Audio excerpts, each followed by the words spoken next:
Assalamualaikum warahmatullahi wabarakatuh. Selamat pagi semuanya. Good morning everybody. Di sini waktunya Akidah Akhlak. Ustazah akan menjelaskan materi tentang pengertian iman kepada malaikat Allah dan juga materi nama-nama Allah. Akidah Akhlak kelas 3 ya. Coba untuk selanjutnya dibuka halaman 16. Pengertian iman kepada malaikat Allah.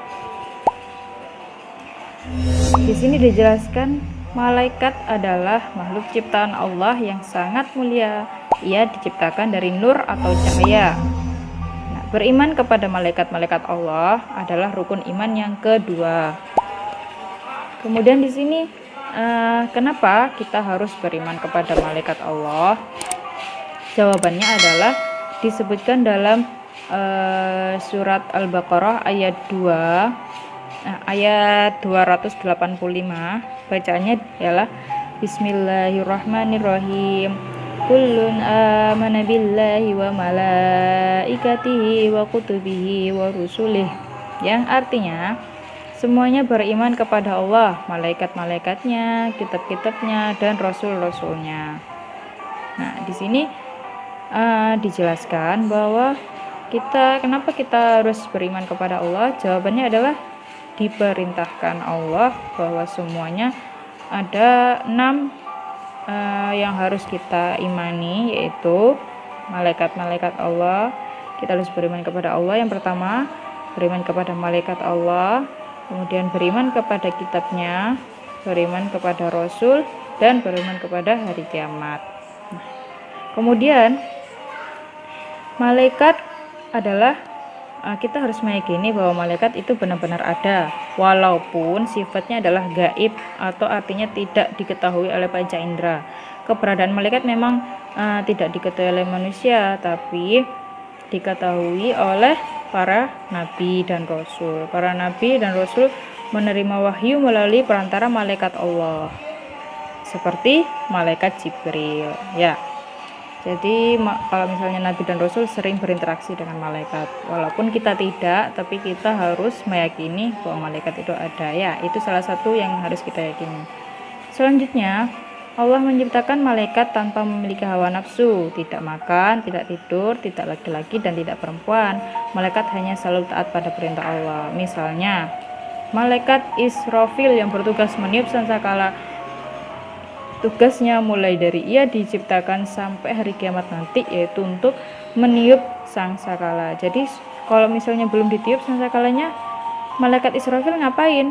Nah, malaikat Israfil hanya menunggu saat Allah memerintahkan untuk meniup. Jadi selama beratus-ratus tahun lamanya, selama ia diciptakan sampai hari kiamat, dia tidak beranjak dari tempatnya. Itu contohnya bahwa malaikat itu bekerja atau bertugas hanya untuk taat pada Allah.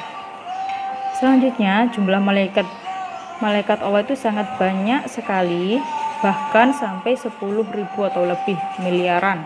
Karena kenapa kita hanya meyakini 10? Karena yang diceritakan oleh hadis dan Al-Quran itu hanya 10 nama. Siapa saja malaikat yang ada 10 nama itu? Yang pertama ada malaikat Jibril yang tugasnya menyampaikan wahyu. Kemudian ada malaikat Mikail yang tugasnya membagi-bagikan rezeki, menurunkan hujan, mengatur sinar matahari kepada seluruh makhluk Allah. Dengan hujan manusia mendapatkan air untuk minum dan keperluan lain. Itu intinya yang memberikan rezeki itu malaikat Mikail. Malaikat Israel atau malaikat maut yang tugasnya sebagai pencabut nyawa semua makhluk. Nah, ini yang paling ditakuti semua makhluk, malaikat Israel. Setelah itu malaikat Israfil, yaitu yang bertugas untuk meniup sangkakala atau trompet pada hari kiamat nanti. Setelahnya malaikat Rakib Atid, yaitu menjadi pengawas manusia, mencatat segala amal perbuatan manusia yang baik maupun yang buruk. Malaikat Mungkar Nakir yang bertugas menanyai semua hal yang berhubungan dengan keyakinan dan perbuatan manusia. Kemudian ada malaikat Malik yang bertugas menjaga pintu neraka, yaitu tugasnya menyiksa orang-orang yang tidak beriman dengan siksaan yang sangat pedih. Selain malaikat Israel, malaikat Malik yang juga paling ditakuti semua makhluk karena menyeramkan wajahnya. Jangankan wajahnya, hembusan nafasnya saja sangat menyeramkan. Kemudian yang terakhir, malaikat Ridwan yang bertugas menjaga pintu surga, yaitu memberikan ketenangan dan kenyamanan kepada orang-orang yang beriman di dalam surga. Nah, itu anak-anak ada 10 nama-nama malaikat dan penjelasan dari kenapa kita harus meyakini malaikat. Saya harap anak-anak paham dan mengerti tentang apa yang dijelaskan hari ini. Kemudian kalau misalnya ada yang belum jelas bisa tanya melalui WA ya, atau langsung telepon Ustazah, nanti Ustazah akan jelaskan ulang. Kemudian selanjutnya, nah di sini ada tugas yang harus kalian kerjakan. Tugasnya ada di sini ya. Nanti kalian tinggal menjawab saja soal-soal yang ada di slide ini. Nanti setelah ditulis, setelah dijawab, difoto kemudian dikumpulkan di Google Form. Nanti linknya sudah bagi.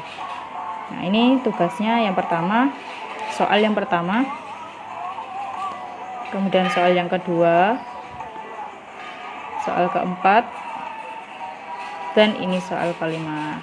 Kalau misalnya kalian belum jelas, kalian bisa stop dulu videonya, nanti bisa kalian jawab dulu ya. Itu dari Ustazah. Terima kasih, semoga bermanfaat, semoga semuanya paham dan bisa dijalankan, dipraktekkan di kehidupan sehari-hari. Terima kasih atas waktunya. Wassalamualaikum warahmatullahi wabarakatuh. Dadah.